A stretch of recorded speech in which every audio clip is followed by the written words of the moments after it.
L'armée congolaise encercle les terroristes de M23. Aucune chance pour ces hors-la-loi. Mesdames et messieurs, bienvenue dans cette page rétrospective. Nous prenons en duplex notre correspondant Yannick Warangazi au Nord Kivu. Bonjour Raphaël Lukonka. Bonjour à tous les internautes qui nous suivent de partout dans le monde. Et bien évidemment, comme vous venez à peine de l'annoncer, nous sommes en direct du Nord Kivu où nous allons vous parler de cette rétrospective de la semaine. Mesdames et messieurs, comme vous le savez, dans la province du Nord Kivu, l'actualité est toujours restée dominée par la poursuite des affrontements entre les forces armées de la République démocratique du Congo et les terroristes du M23 RDF, qui pillent certaines parties de cette province du Nord Kivu, notamment le territoire de Masisi et de Rutshuru. En effet, il y a eu poursuite des affrontements tels que je l'ai dit dans certaines agglomérations situées aux alentours de Kichanga. Kichanga est une cité toujours sous l'emprise de l'ennemi. Et les forces armées de la RDC qui avaient jeudi dernier tenté de déloger le terroriste du M23 dans l'opposition qu'il occupe depuis Bellirette. Et l'armée contrôle maintenant certaines agglomérations et l'armée a déjà encerclé bien sûr la cité de Kichanga et d'un moment à l'autre, elle pourra récupérer cette cité des mains de ces terroristes M23 avec comme alliés les Rwandais.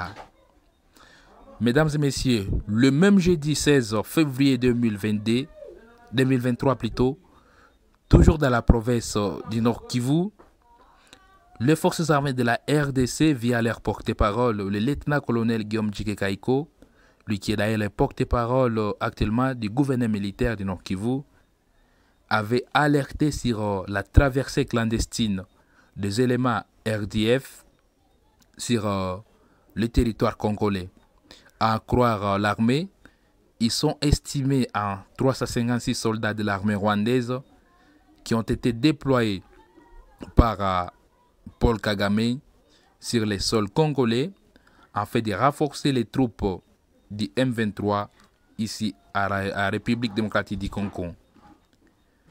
Mesdames et messieurs, à croire toujours l'armée, les terroristes du M23 ou les éléments RDF qui ont traversé clandestinement la province, qui ont franchi la frontière de façon clandestine, avaient passé dans le parc national de Virunga afin de rejoindre le territoire de Masisi, comme je l'ai dit dorénavant, le territoire de Masisi, dans lequel une partie est sous l'emprise de l'ennemi et où les affrontements se poursuivent depuis le début de cette semaine. Cette nouvelle a inquiété la population de la province du Nord Kivu et ça montre combien de fois les forces armées de la RDC sont en train de créer de la sensation au Rwanda et le Rwanda qui est vraiment en position de faiblesse et d'autant plus que l'armée a déjà encerclé même l'entité de Kichanga et l'armée cherchait à tout prix comment récupérer cette cité de Kichanga. Une autre actualité qui a émaillé la semaine ici dans la province du Nord Kivu, ce sont les différentes réactions quant à l'occupation de certaines parties de la province du Nord Kivu par les éléments de l'EAC.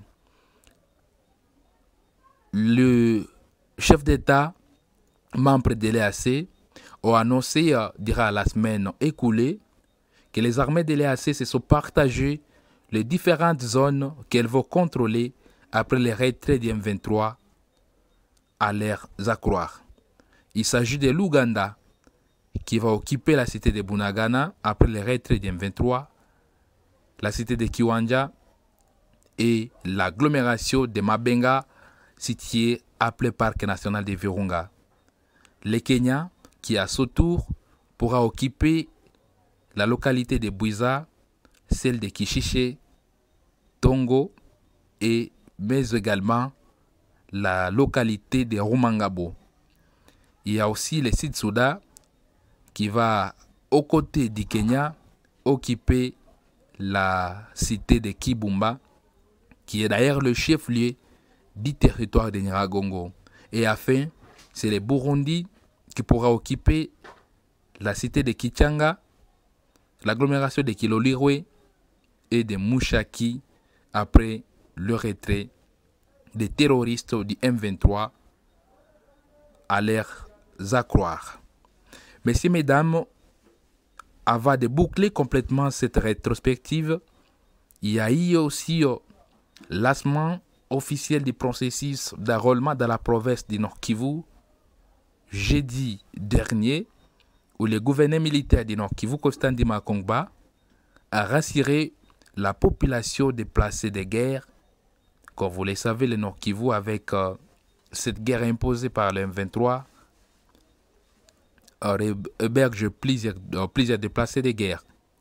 Et Constant Ndima Kongba, qui a annoncé et rassuré à cette population déplacée de guerre qu'elle ne sera pas oubliée par les processus d'identification et d'enrôlement, tout en précisant que même les zones occupées par les M23, l'enrôlement y sera déroulé progressivement selon que les forces armées de la République démocratique du Congo seront en train de les conquérir l'une après l'autre. C'est en tout cas une aussi information qui a dominé cette province du Nord Kivu. Et enfin, toujours dans le même cadre, vendredi 17 février 2023, il y a une marche des femmes déplacées, une centaine de femmes déplacées de guerre du cas de Kanyaruchinya dans les territoires de Nyiragongo avaient manifesté dans les rues de la ville de Goma.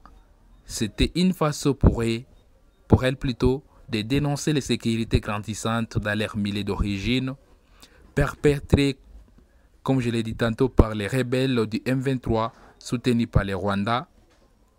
Au-delà de ça, elles ont déploré l'inaction de la force régionale de l'EAC aux côtés des forces armées de la RDC, mais aussi les calvaires qu'elles traversent dans différents cas si on manque d'assistance.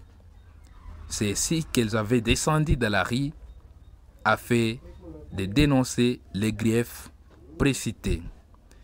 Et ce sera la fin de cette rétrospective de la semaine. Merci à vous, Raphaël Walukonga, et merci également à tous les internautes de nous avoir suivis sur EFO 243.